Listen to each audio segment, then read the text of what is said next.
সাধারণত চ্যানেলটিতে আমার নিজস্ব অভিজ্ঞতা শেয়ার করে থাকি। যদি কোনো ভুল বলে ফেলি তাহলে আমি আন্তরিকভাবে দুঃখিত। চ্যানেলটিকে সাবস্ক্রাইব করো আর পাশের বেল আইকনটিকে বাজিয়ে দিও, আর এমন করে আমাকে সাপোর্ট করতে থাকো। ঘরে বসে না থেকে আশা করি মাঠে দৌড়টা প্র্যাকটিস করাই বেশি ভালো। বেঙ্গল পুলিশের যবে রেজাল্ট দেবে দিক, সেটা তাদের ব্যাপার, তবে আশা করি ডিসেম্বরের মধ্যে তোমার রেজাল্টটা পেয়ে যাবে। তবে যেটা বলার আমার বিষয়, অনেকে জিজ্ঞাসা করছে যে কবে রেজাল্ট বেরোবে, কবে কবে কত কাট অফ মার্ক হবে। তাদের উদ্দেশ্যে বলি, দেখো যে কত কাট অফ মার্ক আসবে, কবে রেজাল্ট বেরোবে, সেটা সম্পূর্ণ পুলিশের রিক্রুটমেন্টেরও সেটা ব্যাপার। সেটা কোনো ইউটিউবারই বলতে পারে না, এবার এক্সপার্ট হিসাবে বলে, তা ভিউজ পাওয়ার জন্য বলে। তা এই দিকের দিকে নজর না দিয়ে মনে করি যে তোমরা যদি, আমি আশা করি তুমি 30+ উপরে নাম্বার পেয়ে থাকো, তোমরা কিন্তু সকলেই পাস করে যাবে।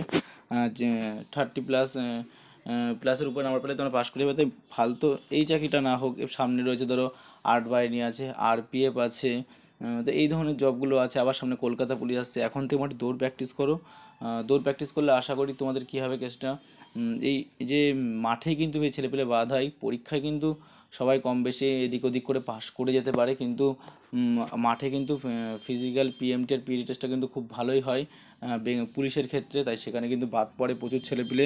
আর বিশেষ করে বেঙ্গল পুলিশে কিন্তু পিএমটি আর পিইটি টেস্টটা ভালো করেই করা হয়। তাই বলে ঘরে না বসে মাঠে দৌড় প্র্যাকটিস করো, বুক ফ্লান্টও প্র্যাকটিস করো। এগুলো করলে আশা করি অনেকটা এগিয়ে থাকবে, কারণ তোমার রেজাল্টটা দেওয়ার সঙ্গে সঙ্গে না হাতে কিন্তু 10 থেকে 15 দিন সময়, তখন তুমি প্র্যাকটিস করার সময়টা পাবে না। তখন কিন্তু ফেল করে যাবে মাঠে। আর সেই কারণে বলবো, যারা একটু ওজন বেশি তারা ওজন কমানোর চেষ্টা করো। এই ধরনের ভিডিও আমার দেখা পোস্ট করা আছে, বা যারা একটুখানি কীভাবে তাড়াতাড়ি করে দৌড় তোমরা তুলবে সেই ধরনের ভিডিও পোস্ট করা আছে। তো এই ভিডিওগুলো দেখতে পারো আমার চ্যানেলে গিয়ে, আশা করি অনেকটা ইন্সপায়ার হবে।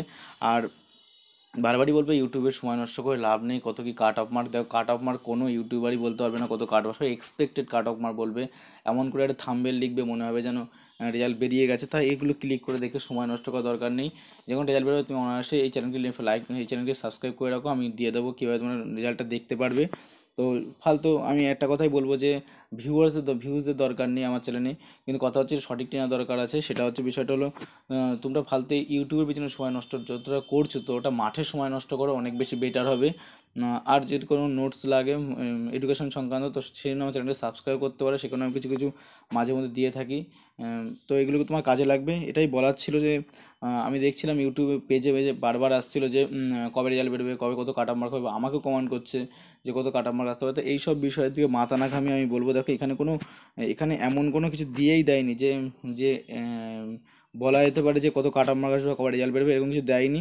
এখানে শুধু এখন চলছে সাব ইন্সপেক্টরের পিএমটি আর পিইটি টেস্ট চলছে, সে সম্পর্ক রয়েছে, আর রয়েছে ইন্টারভিউ দেওয়া হবে লেডি কনস্টেবল 17 তারিখ থেকে, এটাই এখানে দেওয়া হয়েছে, আর কিছুই দেওয়া হয়নি। তাই সময় নষ্ট না করে বলবো যে তোমরা মাঠে দৌড়ো, এটাই বারবার বলবো। আর দেখো, তোমার যেটা বলার বিষয় আছে সেটা হচ্ছে, তোমার যদি 30+ উপরে নাম্বার পেয়ে থাকো, আশা করি তোমরা পাস করে যাবে। মাঠের জন্য ডাক পেয়ে যাবে। যে খাতায় ভুল না করে থাকো, মার্কশিটের কোনো ভুল না থাকে, রোল নম্বর বা শো এই জাতীয় কোনো কিছু ভুল না করে থাকো, তাহলে অবশ্যই তুমি পাস করবে। 30+এর পর নাম্বার থাকলে, কারণ নাম্বার খুব একটা বেশি আসবে না, কারণ এটা প্রিলি এক্সাম। এরপরে ধরো একটা প্রিলি এক্সামের পরে আছে হচ্ছে দৌড় আছে, দৌড়ের পরে আছে ধরো মেন এক্সাম আছে, মেইন এক্সামের পর আছে কি মেন ইন্টারভিউ আছে। তো এই ইন্টারভিউ আছে, তা এই প্রসেসগুলো কিন্তু চলবে। এই প্রসেসগুলোর পরেই তুমি কিন্তু, তোমার মেরিট লিস্ট আছে, তোর এই মেরিট লিস্ট টপার তো তোমার নামটা আসবে। তাই আমি বলবো কি, ভালো করে মাঠে এখন থেকে দৌড় শুরু করো, কারণ কিন্তু রেজাল্ট বেরোনোর সঙ্গে সঙ্গে 10 থেকে 15 দিনের মধ্যে কিন্তু দৌড়ের জন্য ডাকতে হবে, অথবা তোমার তো প্রথম দিনই পড়লো, তখন তুমি কিন্তু একদম সময় পাবে না। তাই ভালো করে দৌড় প্র্যাকটিস করো, এটাই বেশি বেটার হবে। আর শরীরচর্চা করতে লাগো। তো ভিডিও ভালো লাগে লাইক করো, শেয়ার করো, আর যারা নতুন চ্যানেল সাবস্ক্রাইব করো। জয় হিন্দ, বন্দে মাতরম।